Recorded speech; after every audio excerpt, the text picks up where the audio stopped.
it's Danielle from Mornings on 91X, and I'm here at Comic-Con with Claudio Sanchez. He is here to talk about his comic book series, the Amory Wars. And Claudio, how's it going? It's good. Yeah. So you might recognize Claudio because he is the singer from Coheed and Cambria, no stranger to 91X whatsoever. So how do these two worlds collide? How does Coheed and Cambria and the comics collide? Well, when I created the idea of Coheed and Cambria however long ago, I always knew I wanted to tell the stories behind the records in a clearer fashion, and that being comics. Coheed and Cambria actually are the main characters of this concept that I have happening called the Amory Wars. So that's really about it. It's just kind of an extension of the records.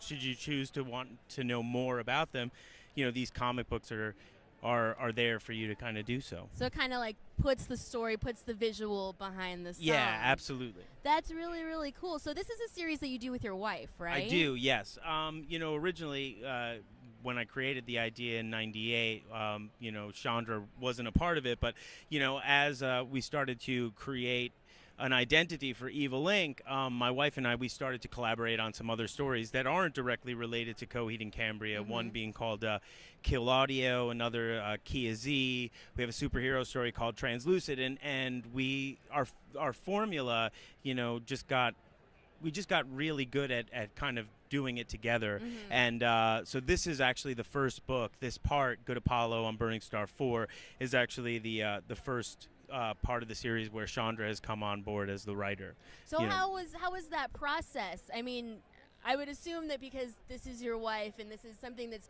very close to you and close to her as well, when ideas come up and the other one's like, oh, I don't know about that. Like, how does that affect the relationship? It's funny. When I wrote this record, I can't remember. Chandra was the muse for the album.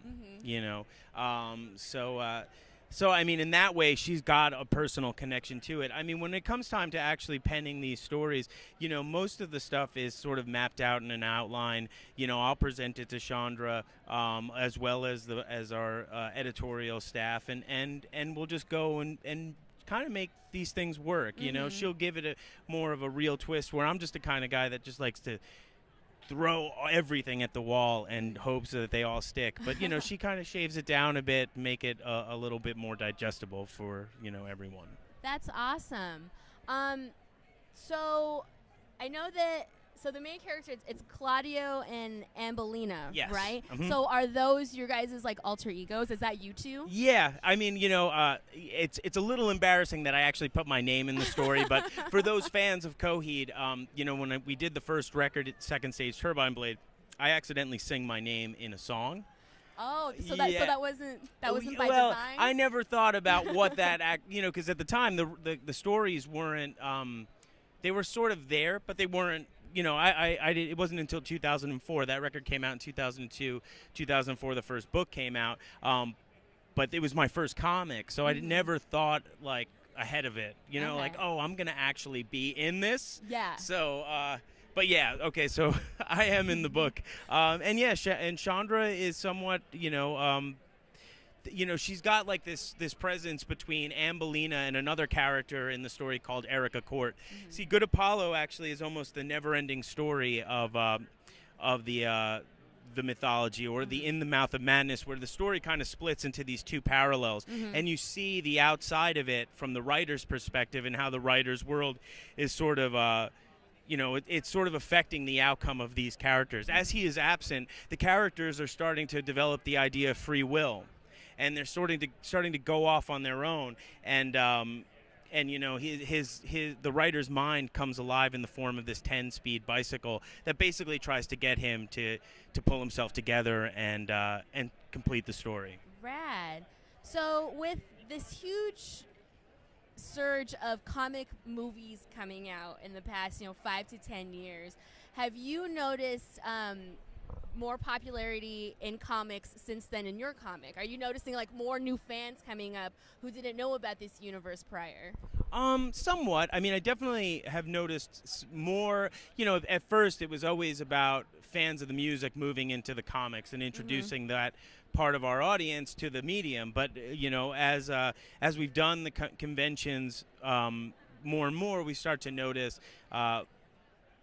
fans that don't even know that there's a musical counterpart.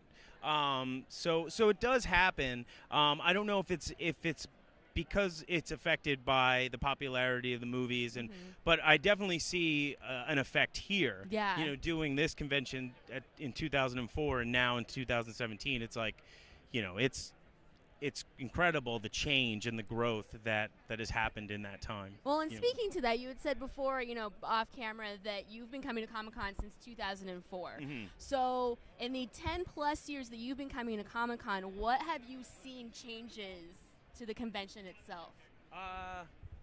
Well, some retailers are no longer here. Like, I think we had a different neighbor last year that's no longer here. I'm not these are new. So I think some of the the retailers change. That's really about it. I don't know. I definitely see more of a presence in the Hollywood side of it. That's where a lot of the traffic sort of generates. But yeah. Are you noticing a difference in the attendees who come? I guess. I mean, I'm not. It's tough. I maybe. Yeah. I don't really focus on that. Sometimes this is me at a Comic-Con. Ah, yes.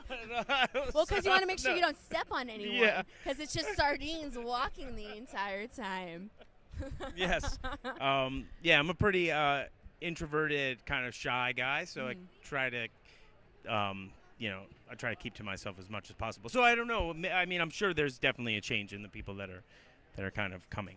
So as kind of a shy, introverted guy, I saw earlier a fan came up, and he said how big of a fan he was and how much of a difference Coheed and Cambria has made in his life. When fans come up and tell you that, like, what does that feel like? Is that like, are you like, I'm just like a normal dude? Like, yeah, it's really rewarding, because it's, to make that sort of impact on someone through this creative voice. I mean, that's, I was on that opposite side.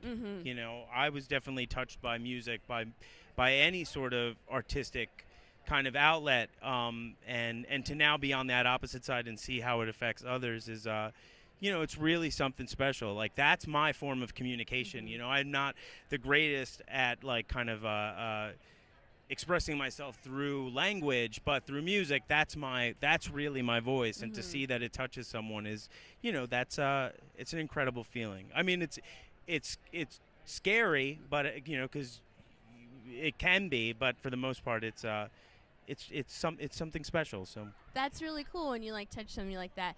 And I just want to touch on this briefly because I went to this tour. I took my sister to this tour.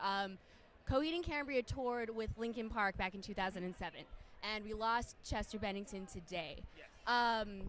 As someone who knows personally these tragedies, legends who tragically we lose, how does that affect you as an artist? Like, how does that affect your writing? Does that, like, then go into it? Does that kind of put any perspective into just you as an artist itself and the fans?